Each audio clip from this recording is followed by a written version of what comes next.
কিছু দলের দিতে আছি, আমরা সব আনন্দ দিতে আছি। কোন ছাত্ররা কিন্তু আর মাঝে ছিল না। বিএনপির নেতাকর্মী সহ সাধারণ মানুষ সহ আমরাই এই 5ই আগস্ট বাংলাদেশকে আবার আমরা স্বাধীন করেছি।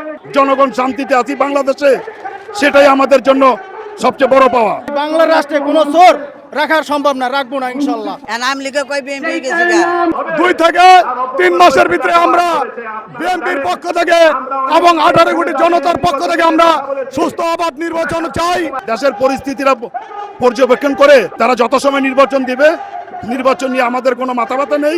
আমরা যে এখন জনগণ শান্তিতে আছি বাংলাদেশে, সেটাই আমাদের জন্য সবচেয়ে বড় পাওয়া। আমরা এই স্বাধীন দেশে আবার মুক্ত বাতাসে মুক্ত সম্মেলন করতেছি। দেশ দেশ আসবে, বিদেশ দেশে আসবে। নির্বাচন সবাই চাইলেই হয় না, অনেক বিশৃঙ্খলা হয়ে গেছে। বাংলাদেশে বিএনপি একটি গণতান্ত্রিক দল। ছাত্র সমাজ হয়তো বা এটা শুরু করেছে, কিন্তু 19 তারিখের পর কোন ছাত্ররা কিন্তু আর মাঝে ছিল না। বিএনপির নেতাকর্মী সহ সাধারণ মানুষ সহ আমরাই এই 5ই আগস্ট বাংলাদেশকে আবার আমরা স্বাধীন করেছি। নির্বাচন অবশ্যই হবে। বাংলাদেশে আজকে যেই সরকার আছে, সেই সরকার আশা করি অতি শীঘ্রই নির্বাচনের ব্যবস্থা করবেন। অবশ্যই বিএনপির মাধ্যমে গণতন্ত্র উদ্ধার করা সম্ভব। নির্বাচন যত তাড়াতাড়ি এগিয়ে আনা যায়, ছাত্র সমন্বয়কদের কাছ থেকে যত তাড়াতাড়ি এগিয়ে আনা যায় বাংলাদেশে ততই ভালো। 2 থেকে 3 মাসের ভিতরে আমরা বিএনপির পক্ষ থেকে এবং 18 কোটি জনতার পক্ষ থেকে আমরা সুস্থ অবাধ নির্বাচন চাই এবং আগামী দিনে সফলভাবে দেশ চালাবে আমাদের তরুণের অহংকার দেশনায়ক তারেক রহমান। আমরা আশা করব 6 মাসের ভিতরে গণতন্ত্র ফিরে আসবে, নির্বাচন দিবে। অতি বিলম্বে বাংলাদেশে একটি নির্বাচনের ব্যবস্থা করা হোক। ইনশাআল্লাহ গণতন্ত্র প্রতিষ্ঠিত হবে, গণতন্ত্র আবারও ফিরে আসবে তারেক রহমানের নেতৃত্বে। আমি আশাবাদী অতি শীঘ্রই ডক্টর ইউনূস সাহেব একটি সুন্দর শান্তিপূর্ণ নির্বাচনের ব্যবস্থা করবে। আমরা চাই নির্বাচন দেবো, নির্বাচন আমরা চাই তাড়াতাড়ি দিয়ে দোক।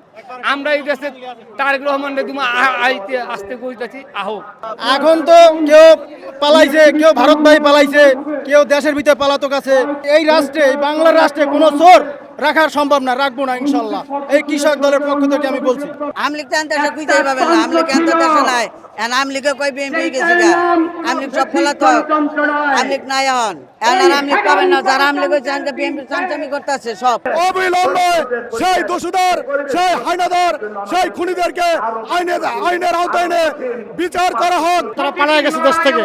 তত্ত্বাবধায়ক সরকার রাষ্ট্র এখন পর্যন্ত আমার মনে হয় যে ভালোর দিকে আছে। এই অভ্যন্তরীণকালীন সরকার গঠন হয়েছে, ইনশাআল্লাহ ভালো হয়েছে, দেশ ভালোভাবে পরিচালনা করছে। আওয়ামী লীগের লোক বাংলাদেশে আছে, কিন্তু তারা লুকিয়ে আছে, তারা এই দেশ থেকে রাত্রের অন্ধকারে পালিয়ে গিয়েছে। আওয়ামী নামের কোনো দল এই দেশে থাকবে না।